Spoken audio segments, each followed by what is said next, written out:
Madlab Performance presents The Lab Podcast. Here's your host and chief mad scientist, Dan Gilbert.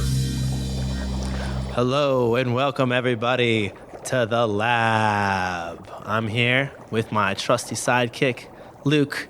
I'm a cowboy. Hillman. Always. Luke, today I believe we are covering... What are we covering today? We are covering kids training. How to train your kids, the differences between adult kids training, what can you do with kids, all these type of things will be answered. And I think we're mostly talking about like 10 and under, 12 and under. Like, yeah, like younger children. Yeah. Right? The stuff that we want them to be able to do. Absolutely. Sweet. Where do you want to start? We can start with, well, one, you've been doing this for how long? Training kids? Because you train your son, too. Yeah, I do train my little 8-year-old about to turn 9 next month. Push up and rows. Do your push-ups, do your rows. Yes, I think that with kids, you need to take your programming, and then you need to have them, before you do anything, they need to be, you kind of take it the same way as you would a client, but even more body weight oriented. And this is not to say I'm against using weights, just when they're smaller and they're growing so much and they're not used to their own bodies, you really need them to become more masters of their body weight, right? So then you take some of the same programming concepts and then use body weight or maybe a little bit of weight, depending. So like I take a look at it and go, all right, if I'm looking at the lower body, I need, if we're using Jack as an example, I need Jack to be able to hinge. I need him to be able to squat, and I need him to be able to do some lower body dynamic movements. Like can he lunge? Can he hop on one foot? What's his running form look like? Right? So I will usually start with a squat, which is difficult. You need the kid to be able to, with a squat and a hinge, you need the kid to be able to see themselves. So all of your cueing is going to be more difficult, obviously, for a child because they're little. What was that? What is that? Did something fall next door? No, that was somebody setting off the speaker. No, you didn't accidentally play The Big Show? I didn't realize I was still on it. No worries. Where? Every time Hendy comes into space, he comes in the back door, doesn't even open the back door yet, but he plays a song on the speaker, like a wrestler's intro. And today he actually played a wrestler's intro and played The Big Show, which was very odd because I started to look at my phone at a text from Hendy that I wanted to answer. And as soon as I turned that text chain on, The Big Show music came on. And then I was very confused because I didn't know what was happening. And then Hendy came through the back door, like The Big Show himself, minus like 3 or 4 feet. Speaking of kids training, Hendy. What's up? It's like training a kid, right? Oh, gets his shots in.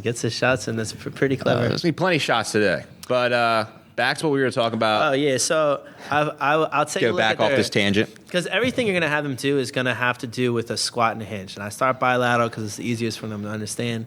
So can the child squat down to the ground and hold a squat, right? Yeah. Most of your stuff's going to be better paused at a certain range of motion, like the most difficult range of motion. So I would have Jack put his hands in front of his body and then squat down and hold the bottom. Yeah. Right? And then I'd hold him different spots of him. So I'd have him squat all the way down, and then I adjust, and I have a mirror. I usually have him do it next to a mirror so that he can adjust and see what it looks like. What does it look like when your back's straight? What does it look like when you're leaning too far forward? When I say I want your torso and your shins to be parallel angles, what does that mean? You know, so then I show him that. Otherwise, you're going to sit there and try to cue a kid unless they have some, crazy body awareness at that age. You're going to just spend so much time, and it's going to be frustrating, and especially if you're a parent, then that frustration is going to leak over, and it's going to be harder for the kid to listen to you, and then they're going to trust you less with that, and then they're going to start to not be super happy with whatever you're doing with them. That's the other thing is if you're working them out, you can have them do a workout every once in a while, but some of it's got to be play as well. But before you do the play, I would do the basic concepts so that when you do the play that you can adjust certain things as well. Does that make sense? No, yeah. So what you're talking about with, for use Jack an example, like showing him different angles and stuff, I'm assuming the objective there is just make him more body aware. Yeah. So with that being said, is it still okay to use lighter weights, do more tempo work, isometric stuff to create more of that neuromuscular response? Yeah, so I would start no weight with with the squat at first. Yeah. Because body weight squat is fine, and then you can turn body weight squat into jumping. Yeah. Right? And jumping out of that squat. Hinge work is good. It's usually good for them to hold something in a hinge, so you can do what you would do with somebody that's not really done any hinge work, so any kind of deadlifting or anything. You can have them just hold a plastic pole or something. Yeah. And just slide it down their shin so that they understand that with a hinge, we're not looking for a parallel torso to shin. We're looking at a more vertical shin, maybe slight angle depending on their limb length and stuff. And then we really want a straight back and it to be more hip dominant and less bend in the knees. So then you can show them that, and then you can transfer that into a broad jump, so into a jump forward. So I usually start with that and have squat, work on the squat, then work on just a straight vertical jump, and then I do a hinge, take the hinge, and work on a long jump or a broad jump. And you could do that 2 different days. You could do that all on the same day, whatever you want to do. So I started there, and then my upper body stuff, I love to just start with, as you said, Jack comes in, does his push-ups and rows, right? Yeah. He's already got those things down. Yep. So I want them to be able to do a push-up well. If you ever look at any of these little kids classes, especially if they're in a martial arts class, which Jack is in, it's really hard to get one kid to do a push-up perfectly, let alone 10 kids to do a push-up perfectly. I don't like starting on the knees. I like them to be able to first look at, can they hold the top position in a good space, right? And to do that, a lot of them are going to struggle because their cores aren't strong enough. So if you do it on the floor, you're going to struggle. If you try to take it from the knees to top position with your feet down and your hands down like a normal push-up position, then they're just way different because you have to use way more of your core when you're in a normal top push-up position than you do if you're on your knees. So I would rather elevate.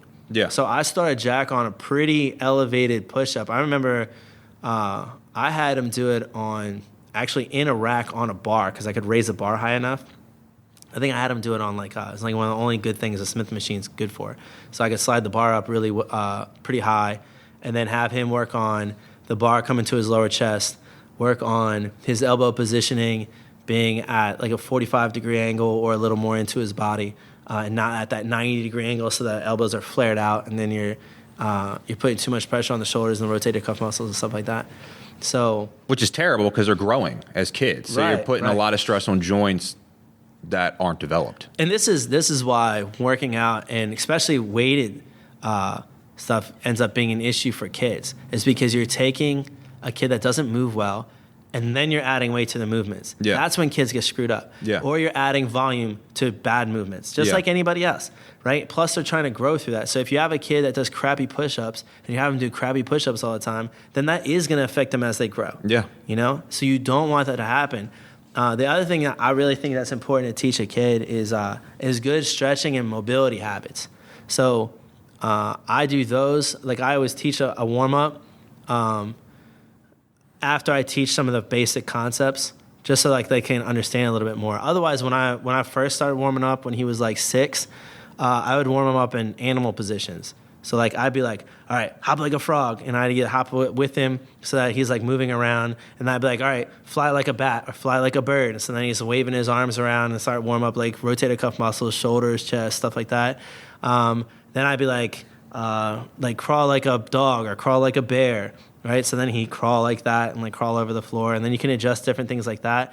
But you make it more exciting, because it'd be kids don't have that attention span, right? And then I'd be hold a snake position. That's like holding a plague, right? And then you can ask if they feel it in their back and stuff like that. But then they're like animals, and it's more fun for them. And then like, if they're hopping like a frog, you can run after them, or you can like run away from them, and they're more likely to do it. You can also make the whole workout when they're real little like that. Yeah. Like kids will just like to move. So you can get them, kind of trick them into different movements by doing that, right? And so the more, when you first introduce it, I like to adjust some of these positions, but also play at the same time. Yeah. Because you have to have a good ratio of play to work. Yeah. And then you can start to adjust those things. So really, again, the first things that I adjust: squat, hinge, the push-up, and then I look at a row, like an inverted row. So with Jack, I did the same thing off of a Smith machine bar. You could use TRX straps or whatever, and just work on getting their body in a straight position, and then just pulling themselves forward and having their elbows in the right position and stuff like that. Not using upper traps as they come up. Those kind of things. Again, if it's difficult for them at a certain elevation, then elevate them more.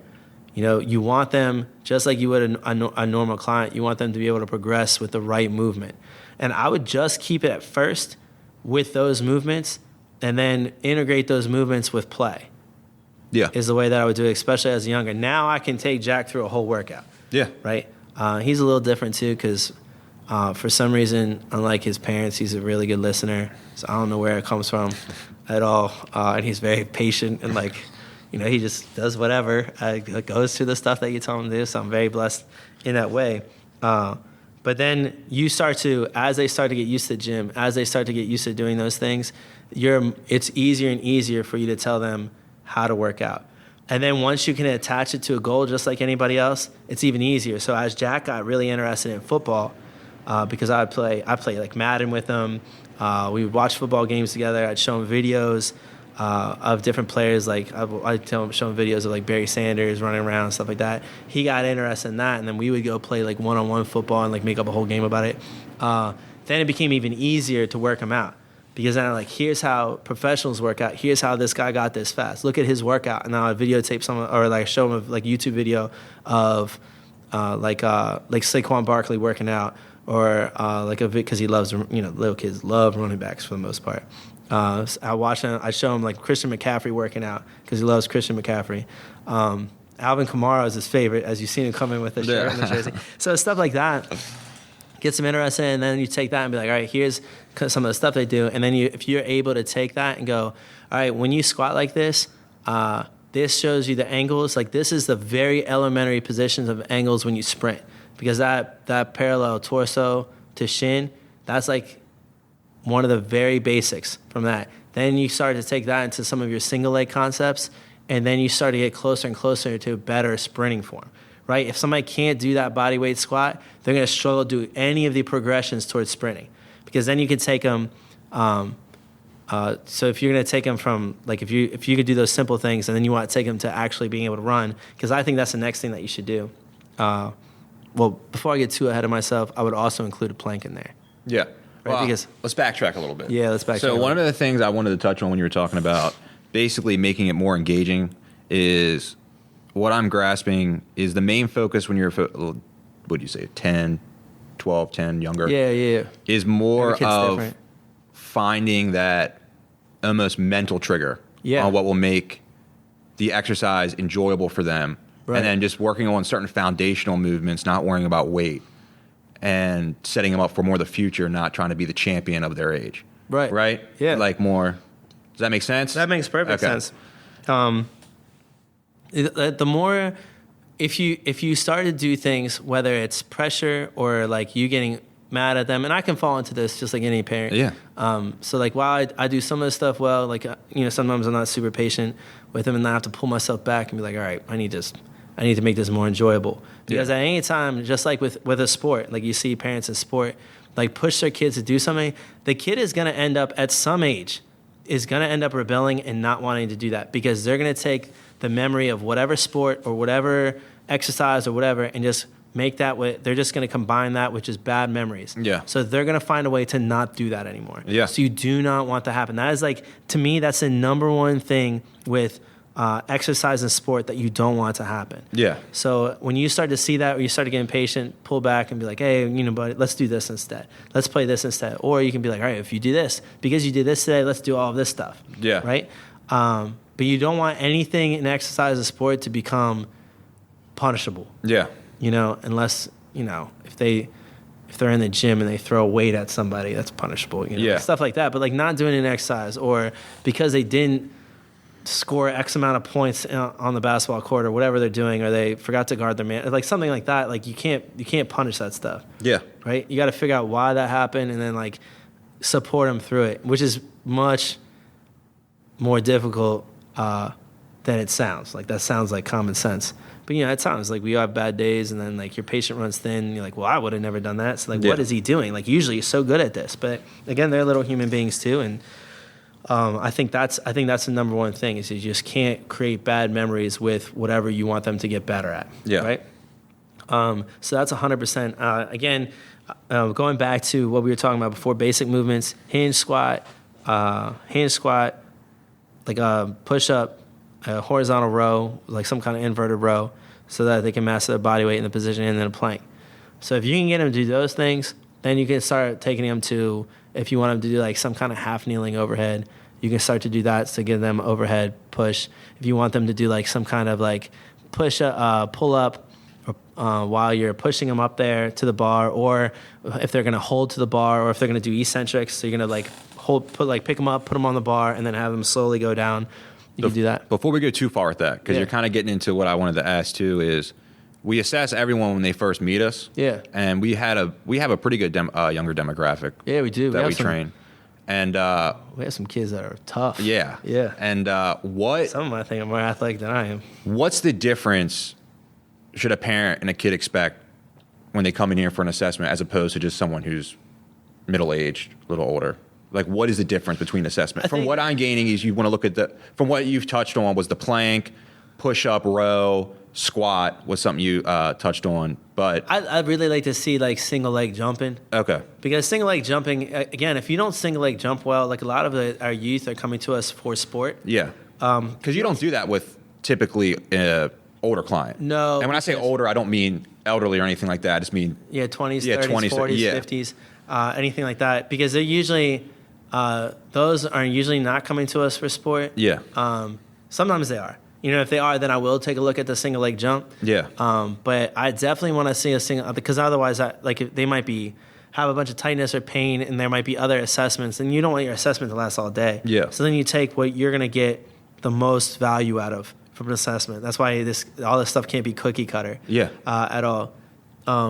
But on somebody that's going to go to do a sport, or even if you have an adult that's going, like they want to run, like they're really into like 5Ks or marathons, or like they want to do whatever, the single leg hop is important, because if they don't single leg hop well, it is super rare that their running form is good at all. Yeah. Right? If they're single leg hopping and they can't keep any tempo, and they're all over the place, and their foot stability is bad, and their knees caving in, and it's not smooth, they can't land well, then running is going to be going to be really inefficient, but then two, could cause them injury, or already has. Yeah. Right? So I like to take care of that early on a kid, and if I see that their hop is not very good, so then I won't have them hop in session. I just progress them to that.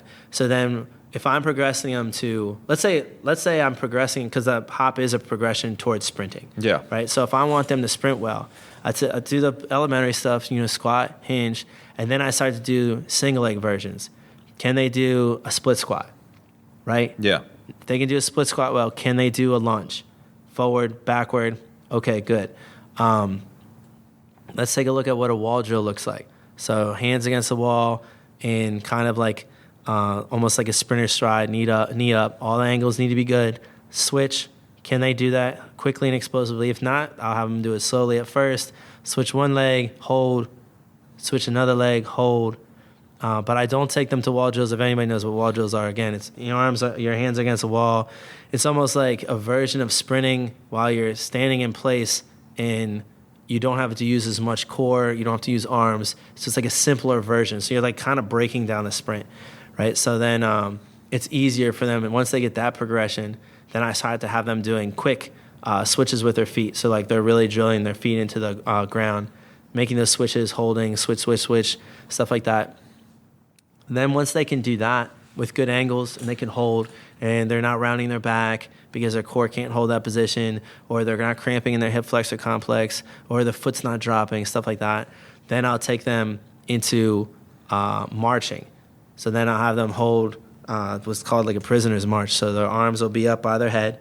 So now they're not using arms still, but they don't have any support of the wall. So now their core has to do more. Hip flexor complex, posterior chain has to do more. And I want them to march into the ground, good angles, and really start to strike the ground well. If they can do that, then I do that in at the same time that I do. So I'll do that, and then I'll have them sit down and do arm drills. Right? So arm drills, I want them because a lot of people that you'll see sprint, kids, adults, they're not really sure what to do with their arms. So you get a couple different things. You get T-Rex arms. So they're just like holding their arms in front and doing like this weird slight movement with their arms, which is terribly inefficient. You get like karate chops where their elbows are the joint that's moving all the time. Again, terribly inefficient. The joint that should move is the shoulder, right? And the arm should go straight in front, not across the body. And then the other thing you get is the cross-body stuff. And that's very inefficient, slows people down. Now you're using a lot of energy, and you're creating a lot of lateral energy when you're trying to run straight. Yeah. So you don't want to do that either. And arm drills while seated gets the legs out of the picture, and you can just work on it. It seems kind of silly at first, but you're just working on just that shoulder movement and going forward. So then once they're good at that and they're good at the marching, you can combine the marching with the arm drills. So now they're marching, they can march in place and march forward as they're using their arms to pump their legs as well. Because when you sprint, your arms are an extremely important part of it. If you ever look at a professional sprinter, like if you look at Usain Bolt, when he starts, his arms are so exaggerated when he starts. They really help propel him and get him started off the block. And then as he starts to get to maximal acceleration, so maximal speed, and he gets out of his drive phase, his arms are pumping, going straight forward, and they're moving at the shoulder. I usually try to show these videos to parents and kids of people that sprint really well. So you world-class sprinters. Sometimes if they're really interested in football, I'll take somebody that has like a really good 40 time, and I'll show them their 40 and like how it started and stuff like that. And then I can go, here's why this is important. This is the stuff that we're working on because we want to get you here, right? We can go like this guy just ran a 4.33 at the combine. So like that's like world-class speed. This guy ran a 4.29, whichever ridiculous speeds. But again, there's very little wasted movement, and that's what you're trying to teach. The 40, that's a whole start position that we won't worry about right now. But with the kids, I just want them to have a good drive phase. I just want them, as they start to get the drive phase up, to be able, once they're in max speed and they're upright, I want that to be efficient and effective as well. So then I take that marching with the arms, and I take it into your skipping concepts. So then they're creating force on the ground. Then I start to do more force with the skipping. I want them to concentrate on more getting vertical. And then I do skipping where I want them to go more forward. So they're jumping forward with each skip instead of working on height. So as long as if they can do both things and they can do both things well with the proper angles, now we're ready to sprint. Yeah. Right? So it seems like a lot, but some kids can go through the progression really quick, like in a couple of days. Sometimes in the same day. Yeah. You know? Sometimes it takes weeks for them to do that. But it's a very good use of your time to do that. Yeah. So for sure. Another thing, great information there. Thanks. Another thing, a question that I feel like needs to be asked is, how hard do you push the kid? So what I say by that is, I feel like you get two opposite ends of the spectrum, big time. Yeah. It's either it's a kid, you can run the hell out of them, and no matter what, they recover from anything, right? Yeah. Or it's your kid's built like a scarecrow, and your kid can't do anything. Right. I feel like there's very hard to find that fine line. And how do you assess that fine line? Well, that's one of the things that makes you like a good parent or a good trainer, right? Is that you need to know, it's not about how far physically can your kid be pushed. Yeah. That's not important. Yeah. Right? Because people conditioning, like you're talking about like effort. And you're talking about like how much they can handle. Exactly. Volume or... Yeah. That's almost every person in history... Almost everybody is going to break down mentally before they break down physically. Mm-hmm. Like usually, as your legs get tired, as you start to get out of breath, you're not really going to lose complete breath, and your legs are not going to collapse for the most part. I mean, sometimes you can go to whatever. Before that happens, usually it's I am tired, I am so uncomfortable, I need to stop. right? Kids are going to have less of that than adults because they've been through less adversity. So there's less reason for them, and they also can't connect what they're doing as well with reason. So usually that mental threshold is going to be lower. Every kid is different, so you need to assess that. Like, is the kid starting to seem really uncomfortable and not happy about it? If you go, okay, are you okay? Let's take a rest for a little bit. Like, how much do you think you can go? I can keep going. Yeah. Let them keep going as long as you think they're not in danger or anything. Yeah. If a kid is just like wiped out and just hates, I hate these things, you don't want to connect it to a bad memory. Every time they come in, then it can't be like one of those things that they just dread. Like, we all have exercises we dread, but we do them because that we can connect it with a goal, and we know like what we're going to feel like afterwards. It's more difficult when you're 8, 9, 10, 11 years old. Yeah. Right? So you have to make sure that you're not working that kid right out of the gym, right out of the training facility, right off the field. That's an important thing, and unfortunately, there's not an exact science to that. It's more of knowing the personality, knowing the kid, and also having some common sense. Yeah. That's a really, really important part of training. And then I think one of the issues that people have is what happens if I have 4 kids in a group and I have 2 that can work to X capacity and I have 2 that can work to Y capacity. And they all physically can do a good amount the same, but mentally I have 2 kids at X and I have 2 kids at Y. How do we figure that out? Yeah. I would know your kids and figure it out for them. The Y capacity, put them as keep doing this, take the X's and be like, I want you guys to do this. I had to do that with and just you don't even have to ask them, and don't make them feel bad that they can't do that. The kids, if they're going to be like, if they really connect the dots and start to get competitive, then that's good. Yeah. Then they're going to be like, can I continue doing this? Yeah. Yeah. Oh yeah. Go ahead. We'll put you in this. I just felt like this was getting tight on you, so I thought maybe that you would want to do that. Do your hamstrings feel fine? Yeah, my hamstrings feel fine. You already knew that probably, but you only took them off to do some kind of active rest because mentally you were worried about them. But you don't need to tell them that, right? I can take 2 kids and I can have them doing like bear crawls and the sled pushes. So maybe I have a couple sleds and I have a couple of, let's say I have 2 sleds, 2 kids doing bear crawls, and then they switch off and they're just going back and forth. And maybe I have them work for like a minute and then they rest for like 2 minutes, right? So I'm just doing 1-to-2 ratio or whatever, just to make things simple.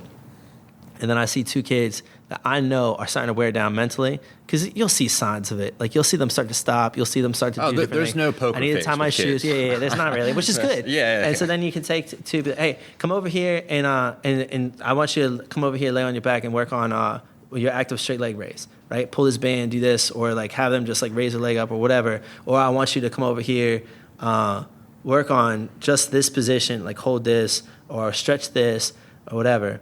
And when they tell you, like, it's still an important thing for them to work on flexibility. That's very important. But you're doing it because you're worried to break it down mentally. And if they don't want to do it and they want to continue with the other kids, that's awesome. Yeah. But if they gladly go over there, then you've done them a favor because you didn't make them look bad. Yeah. And then if they ask you why, it'd be like, oh, well, I felt like your hamstrings might be getting a little tight. When they want to, if they know that it's going to be a rest, they won't say anything about it. They'll just lay down, they'll do whatever they're doing, or you can have them do like Frankenstein marches or whatever you want to have them do. Yeah. Something of active rest, or like they had some mobility, so that they're doing something. You're not like, hey, sit down, rest. Because now they're not doing anything. And now they might feel embarrassed because they're not. But now, like, you took 2 kids out and you're having them do something different, it's like that's part of your plan. Yeah. Does that make sense? No, 100%. And next thing, too, is, you've touched that throughout this entire conversation, but if you could summarize, what are the benefits to having your kid train?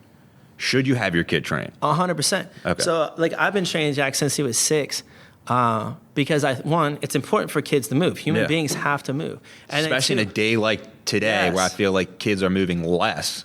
And that's the other problem. Like, I started to see Jack have, like, issues with, like, calf length. Yeah. Like, his calves are so tight. Yeah. And then hamstrings are so tight. And like, things are just like tightening up on them. They shouldn't be tightening up on a little kid. Yeah. So then not only do you want them to move more, but you want them to move efficiently so they don't have issues later on. Yeah, I had that issue. Right. I had back issues in 9th grade. All of us have had issues like That's insane to me when I think about that now. But continue, please. Yeah. So then you want them to be stronger and like be able to move better so that they're happier and just have better quality of life. at the bare minimum. And then if you have a kid that's going to do sport, as they get older and as they get more powerful and explosive, then they're bigger risk for injury if they don't move well. Yeah. So now you're taking their injury risk and you're minimizing them, right? Which is good. And then on top of that, they're going to be better at their sport because they can move better. Yeah. And like, I don't care how much they can, very few sports, it's going to matter how much they bench press or like how much they can overhead press. Sorry, Luke. And stuff like that. But how can they move their body? How can they move their body weight around? When they cut, what do their angles look like when they change direction? Can you find ways to minimize wasted movement? If you can do that stuff, you've put them in a great position. How flexible is my kid in these different movements? Like, do they work on stretching their calves and their hamstrings and stuff like that? And like some of the stretches, you can have them do like while they watch TV or like while they play video games, and it can become a normal part of their day. That's what I tell some of mine. Yeah, yeah. And like if you have a kid stretch, and they start doing it, it's gonna be hard for them to do it regularly. But if you have anybody stretch, and it becomes like they've done it, and that's the most boring thing you can do. Right. So if you get them stretching, they're committed. But right now, like you and I are not, we don't do a great job of doing stretch routines on ourselves, right? I do it all the time. What are you talking about? I probably warm up for 45 minutes before I... Yeah, you wish. But if we start to get uncomfortable, we know why. Right? Exactly. Yeah, and as people start to stretch, they know the difference between I stretched my calves today or an hour ago and I haven't. Yeah. So then they start to equate that to I need to become more comfortable or to be in less pain or like be in whatever. I need to stretch this. This will help. And that starts to create better habits. It's not all going to happen overnight, but the more stuff that you can do and get them to move well and attach moving well with like positive reinforcement and like positive memories, the better off you're going to be.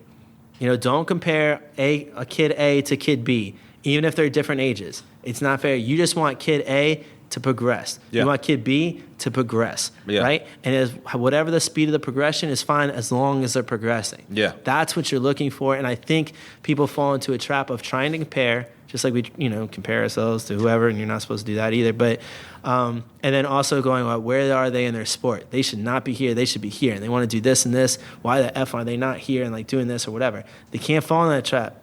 Otherwise, again, you might make them better at their sport for 1 year, but eventually they're going to stop playing, right? If I have an 8th grader and they're a really good basketball player and I push them to be better every day and they start to be like, well, I kind of hate that this is the case. When they start to get free will, they don't have to listen to their parents or they feel like they don't have to or they're more rebellious when they're 16, 17, 18, then they're just going to stop playing basketball. Yeah. And now what did I do? I pretty much trained them to be good at basketball from 8th grade to junior year in high school. What happened? You didn't get a scholarship. You didn't go anywhere with it. I just ran you out of the sport in the most important time. I'm glad you touched that because I feel like it should not be sport specific at that young age. Just work on all around, for lack of a term, wellness of the athlete than just making it, my son's 8 and he's going to play basketball. Get him ready for basketball. Right. I mean, there's sports I played when I was younger that I will never play when I got older. Like baseball. Yeah. So, I mean... And I have horrible memories of baseball. Now, I know other kids have great memories. I couldn't stand it. Yeah. So like for me personally, like you said, I tied those. Man, this just sucks. And it's better to just make your kid a better mover. Exactly. Because then whenever they do, your kid, if he's really good at 8 years old, he might be really crappy at 10 years old. Yeah, exactly. Because other kids might catch up. Yeah. Might not grow as much.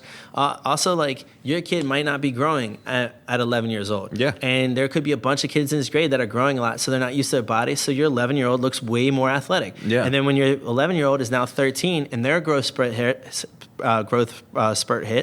then they're going to be less athletic because they're trying to get used to their body. And then you're going to be like, oh, well, how did you become so bad at this? Oh, well, I don't know, Mom, Dad. Maybe I've grown 4 inches or 5 inches this year, and now my body, I can't recognize how this works. Yeah. After they stop growing, they'll go back to becoming more athletic. But again, it can't be attached to bad memories, and you're better off when you're training them and not playing a sport, then you should be training them just to be overall better movers. If your kid becomes a really good mover and is really good in a weight room, and not always with weights, just with whatever kind of training, then you can start to go, all right, well, let's work on cutting. Let's work on change direction. And you can trick them into that. Like not to be like you're tricking them, but you're playing with them. So like if you watch me with Jack, I do that ball drop drill a lot. Yeah. So I'll take there's a soccer ball in here. Again, Jack loves football. So I will drop the ball, and then I have him try to catch it. It bounces once, I have him try to catch it before it bounces again. Or if it does bounce twice, then I want to still catch it no matter what. And so I'll throw the ball all over the place, and he'll run, and he'll catch it, and then he'll cut like he's a running back. Or I have him run at me, and I'll like try to pretend to go tackle him a certain way, and then he's got to make a move, right? And then I'll adjust like his little angles and stuff like that. But he's constantly moving, and he's having fun with it because he feels like he's evading me and like doing stuff like that. And I'm not yelling at him when he does something wrong. You just adjust and be like, oh, when you cut, here's why you do this. Here's why you don't do this. Stuff like that. Like that stuff's important with kids. Yeah, I mean, you got to get them to move well in some very simple ways. Get them to run well. Positive reinforcement. I know it seems common sense, but again, I feel like we touched on it in a more in-depth level. You want to attach good memories to whatever they're doing, not bad memories, because otherwise they're just not going to do it. And then help them to start to get more healthy routines. As they start to get older, it can be less about play and more about training. But every kid is different. My 8-year-old is not going to be like your 8-year-old. Your 8-year-old could be way more serious or could be way less serious. Give them more play then. Like that's just how it works. Like no one's going to be the same that you're going to train at any age. No, because when I was younger, I was not competitive. And then as I got older, I got extremely competitive. I have 30-year-olds that I train. I have 40-year-olds that I train that I have to, which is fine, I have to come up with ways to almost reinforce, I have to figure out ways that I'm going to support them through an exercise because they don't want to do it. And I have 12-year-olds that are some absolute monsters where I could be like, today I need you to go climb this wall, I need you to go fight this bear, and then I need you to run 5 miles back. And they probably would be like, okay, are you sure you don't want me to run 7 miles? Right? You're going to have some killers like that, and that's fine. But then they're not like the other 12-year-old, or they're not like the 18-year-old. It doesn't matter. Everybody's got a different mind. It's got to be treated as such. Absolutely. Thanks, Luke. So, is there anything you'd like to add? I think we pretty much touched everything. It was a great conversation here. Thanks, man. Yeah, that's something that's really, obviously, because I have a little kid, it's something near and dear to my heart. And then it's fun just seeing young athletes being able to progress so fast, like when they do the right things and they actually enjoy it and then ask you questions about it. That's when it gets to be really fun. And especially when they're in a certain place in their sport, they start to enjoy their sport more when they move better. Like you have one, you have Brody, yeah, right? And now he's he was not the fastest on the field before, had some movement issues, and now we have kids that come to us because Brody is literally the fastest kid on his team. Yeah. Right? And so then they come and they were like, we saw the change in Brody. We want this, or whatever. And he's done a fantastic job working and working on becoming a little leader as well, which is cool. I love to see that with the kids too. Yep. And this all comes with that combination of stuff that we talked about today, for sure. Yeah, absolutely. And your heart is what means most to us. So I'm glad it's hold dear to you. Yeah. And this conversation's been all educational and all. So please check us out on the Facebook, Instagram, Twitter, and on madlabperformance.com. I like how you call it the Facebook. It's the Facebook. The original. It's forever the Facebook. It is.